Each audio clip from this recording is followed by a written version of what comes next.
বিশ্বকাপ খেলার আশায় ৪১ বছর বয়সে আবারও ইউরোপিয়ান ফুটবলে থিয়াগো সিলভা। দেখুন, ফ্লুমিনেন্সের সঙ্গে চুক্তি বাতিলের ২ দিন পর নতুন ঠিকানায় বেছে নিলেন থিয়াগো সিলভা। পোর্তোয় যোগ দিলেন অভিজ্ঞ এই ব্রাজিলিয়ান ডিফেন্ডার। ৪১ বছর বয়সী থিয়াগোকে দলে নেওয়ার কথা শনিবার জানায় পর্তুগিজ ক্লাবটি।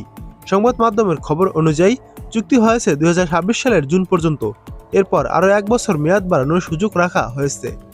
এসি মিলান, পিএসজি ও চেলসির সাবেক সেন্টার ব্যাক থিয়াগো গত বুধবার স্বদেশের ক্লাব ফ্লুমিনেন্সের সঙ্গে চুক্তি বাতিল করেন। তখন ইএসপিএনের প্রতিবেদনে বলা হয়েছিল, ব্রাজিলের হয়ে ২০২৬ বিশ্বকাপে খেলার আশায় ইউরোপিয়ান ক্লাব ফুটবলে ফিরতে চান থিয়াগো।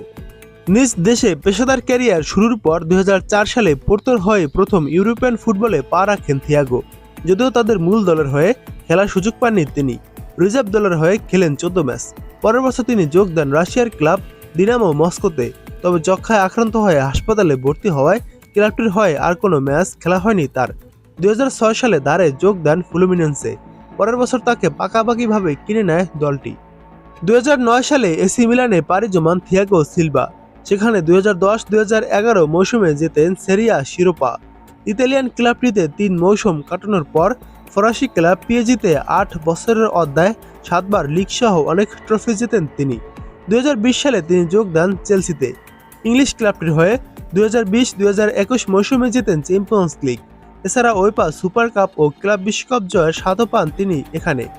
স্ট্যামফোর্ড ব্রিজে ৪ বছরের অধ্যায়ের ইতি টেনে গত বছর তিনি ফিরে যান ফ্লুমিনেন্সে। গত জুলাইয়ে দলটিকে ক্লাব বিশ্বকাপের সেমিফাইনালে তুলতে রাখেন অবদান। এখন আবার ইউরোপিয়ান ফুটবলে দেখা যাবে থিয়াগো সিলভাকে। সবশেষ ৪টি বিশ্বকাপে ব্রাজিল দলে ছিলেন থিয়াগো সিলভা। জাতীয় দলের হয়ে ২০১৩ সালে কনফেডারেশন কাপ ও ২০১৯ সালের কোপা আমেরিকা জিতেছেন তিনি।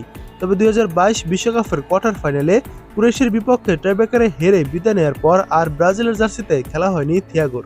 জাতীয় দলের হয়ে সব মিলিয়ে ১১৩ ম্যাচ খেলেছেন থিয়াগো সিলভা।